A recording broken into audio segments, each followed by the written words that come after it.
3월 2일 수요일입니다. 오늘 알기 쉬운 기독교 교리 39번째 시간으로 구원론을 다루고 있는데 구원론 가운데 11번째 시간입니다. 오늘 나눌 말씀의 주제는 거듭남, 중생입니다.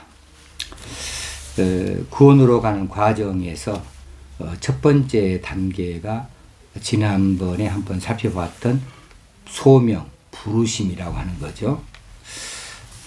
이 부르심은 외적 부르심과 내적 부르심으로 나눈다 했고, 외적 부르심은 쉽게 말하면 전도 받는 거예요.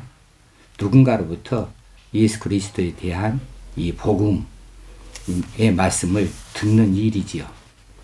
그것을 듣는 일을 외적으로 부르셨다 이렇게 말할 수가 있겠고, 그리고 들은 그 복음에 대하여서 받아들이게 되어지는 것은 인간의 이성이나 어떤 작용이 아니고 성령께서 역사하셔서 받아들이게 하는 일로 이것을 우리 안에서 일어나는 일이라 해서 내적 부르심이다 이렇게 말합니다.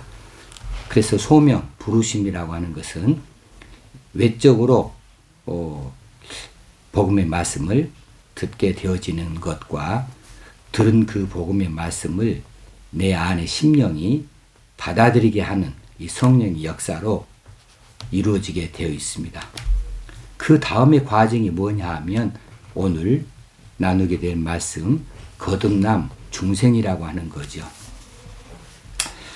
부르심을 받은 사람, 소명, 부르심 받은 사람의 심령 안에 성령께서 역사하셔서 그 사람이 거듭나게 되어진다. 거듭남이라고 하는 것을 이제 한자 말로 하면은 중생이다 이렇게 말하죠. 중생한다라고 하는 겁니다. 사람은 누구나 다 거듭나야 비로소 하나님 나라에 들어갈 수가 있습니다.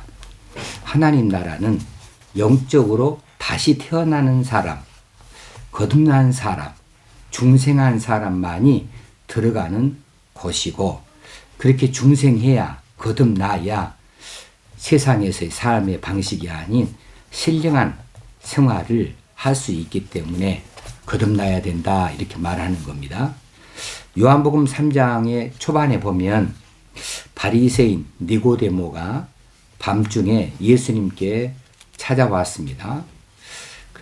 어떻게 하면 영생을 얻겠나이까 했을 때 예수님께서 말씀하시기를 진실로 진실로 네게 이르노니 사람이 거듭나지 아니하면 하나님의 나라를 볼 수 없느니라 그랬습니다. 사람이 거듭나지 아니하면 여기 중생이 여기서 나오는 거죠. 거듭난다, 거듭나야 된다, 새로 태어나야 된다라고 하는 것입니다. 그래서 이 니고데모가 그 일을 육신적으로 잘못 받아들여서 어른이 다 됐는데 어떻게 어머니 뱃속에 들어갔다 다시 나온다는 법입니까? 라고 되짚어 질문을 한 것을 우리가 알고 있습니다. 자, 오늘 중생이라고 하는 것이 무엇이냐? 이 중생의 정의를 대라고 한다면 그냥 거듭나는 거예요. 다시 태어난다 그 말입니다. 이것은 어떤 의미에서 다시 태어납니까? 죄악으로 죽었던 내 영혼이 그 죽음에서 다시 살아나는 것을 말하지요. 이것은 회생이다 말할 수 있겠습니다. 다시 살아나는 것이니까 회생이다 할 수 있겠고, 영적으로 다시 태어난다 할 때에는 이것을 거듭난다라고 말할 수 있겠습니다. 다시 태어난다라고 하는 거죠. 다시 살아나는 것과 다시 태어나는 것의 이 차이점이 있음을 기억하십시다. 자, 신학적으로 중생은 새 생명의 원리를 인간 속에 심어주고 그 사람 영혼의 지배적인 성향을 거룩하게 하시는 하나님의 행위이다. 좀 길어서 다시 한번 반복합니다. 신학적으로 말할 때 중생이라고 하는 것은 무엇이냐 하면 새 생명의 원리를 인간 속에 심어주고 그 사람 영혼의 지배적인 성향을 거룩하게 하시는 하나님의 행위이다 라고 하는 거죠. 그래서 요한 1서 3장 9절에 보면 하나님으로부터 난 자마다 죄를 짓지 아니하나니 이는 하나님의 씨가 그의 속에 거함이요 그도 범죄하지 못하는 것은 하나님으로부터 났음이라. 이렇게 그 사람의 지배적인 성향이 죄를 짓는 데에서 죄를 짓지 아니하는 거룩한 삶의 자리로 이렇게 바꾸어갈 수 있도록 그런 성향을 갖도록 하는 하나님의 행위다 그랬습니다. 중생의 본질은 성령의 능력으로 예수 그리스도 안에서 새로운 삶을 사는 겁니다. 이게 본질적인 내용입니다. 성령의 능력으로 어떤 사람 안에 예수 그리스도로 말미암아 새로운 삶을 살게 하는 것이 중생의 본질이 되겠습니다. 이 중생 거듭남은 그 사람의 전 인격에 영향을 미쳐서 새로운 사람이 되게 하는 거지요. 자, 이렇게 들어보십시다.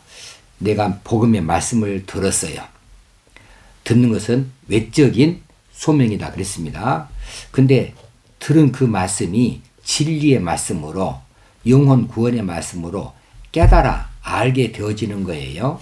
내가 죄인이고 나는 예수를 말미암아 구원받을 수 있다고 깨달아 아는 것은 성령의 내적 역사로 내적 부르심이다 이렇게 말할 수 있겠고, 그 다음에 단계로서 오늘 중생의 단계입니다. 깨닫고 감동과 동의가 있어지는 것. 그래서 그 부르심에 대한 순종의 길로 들어가게 되는 결단과 의지가 나타나게 되어지는 것이 중생의 본질이 되겠습니다. 그러니까 입술로만 신앙을 고백하고 믿음을 말하는 것은 참된 거듭남이 결코 되지 못한다고 하는 거죠. 여기 그 사람의 전 인격에 영향을 미치는 것이 중생이에요. 이거 성령의 역사예요. 그 사람의 전 인격에 영향을 미칩니다. 그러니까 이 전 인격은 지정의를 말하죠. 이제 지적으로 알아요. 예수가 그리스도인 것을, 자기가 죄인인 것을, 그리고 예수로 말미암아 죄사함을 얻는 것을 알아요. 이 지적인 겁니다. 정적인 것은 내가 그동안 잘못 살았다고 회개하는 것이 되겠죠. 그리고 그 다음에는 의지적인 것이 나와야죠. 이제는 내가 죄 짓는 삶을 청산하고 죄 짓지 아니하는 삶을 산다. 내가 내 마음대로 사는 것이 아니라 이게 예수 그리스도로 말미암아 산다. 하나님의 백성으로서 거룩한 백성으로 합당하게 산다라고 하는 의지를 가지고 그런 결단을 가지게 되어지도록 영향을 미치는 것이 바로 중생이라고 할 수가 있겠습니다. 자, 이 중생은 성화하고는 좀 달라요. 성화는 조금씩 점점점 이제 점진적으로 거룩하게 되어지는 과정이 성화의 과정이라 이렇게 할 수 있는데, 중생은 그렇지 않아요. 이건 즉각적인 일이고 이건 순간적으로 일어나는 변화를 말할 수 있겠습니다. 그런 의미에서 성화하고는 많이 다릅니다. 그러나 이 거듭남이라고 하는 것은 하나님의 은밀하신 사역이기 때문에 인간으로서는 직접 인식할 수가 없어요. 내가 어찌 좀 중생 되어졌네? 이렇게 인식할 수 없다는 거예요. 어떤 사람들은 너 언제 거듭났냐? 그러면 언제 거듭났는지를 잘 몰라요. 이게 태반이에요. 많은 사람이 그걸 직접 인식할 수가 없습니다. 언제 성령께서 내 안에 들어오셔서 나로 하여금 예수 그리스도를 받아들이고 믿고 따를 수 있도록 그렇게 중생을 시켜 놓았는지, 거듭나게 했는지 잘 알 수가 없는 경우가 많다는 거죠. 다만 언제 알 수 있냐면 이제 내가 예수 믿고 신앙생활 하면서 내 삶의 자리에 나타난 어떤 결과들을 볼 때에 내가 예수 그리스도로 말미암아 거듭났구나, 중생되었구나 라고 깨달을 수가 있는 거지요. 요한복음 3장 7, 8절에 보면 내가 네게 거듭나야 하겠다 하는 말을 놀랍게 여기지 말라. 바람이 임의로 불매 네가 그 소리는 들어도 어디서 와서 어디로 가는지 알지 못하나니 성령으로 난 사람도 다 그러하니라. 여기서 성령으로 난 사람 바로 거듭난 사람을 말합니다. 성령 역사로 중생 거듭난 사람도 다 그러하니라. 바람이 불어요. 바람은 볼 수가 없는 겁니다. 냄새도 없는 거지요. 바람이 임의로 붑니다. 그런데 그 바람의 소리는 우리가 들을 수 있지만은 이 바람이 어디서 와서 어디로 가는지는 알지 못하는 것처럼 성령의 거듭나게 하시는 역사도 언제 내가 거듭났는지 알 수가 없다는 것이지요. 자, 세 번째, 중생이라고 하는 것이 어떤 영향을 우리에게 미치는가. 자, 중생은 성령 하나님의 직접적이고도 독점적인 사역입니다. 이 말은 무슨 말이냐 하면 중생에 있어서 당사자, 이 당사자는 거듭나지 아니한 사람이니까 아직은 죄인이죠. 이 중생에 있어서 당사자의 협력을 조금도 필요 없다는 뜻이에요. 그 사람의 협력이 전혀 필요가 없어요. 내가 동의한다 어쩐다에 대해서 그것에 의해서 중생이 유효하다 유효하지 아니하다 할 수 없는 것이고 이건 성령 하나님의 독점적인 사역이에요.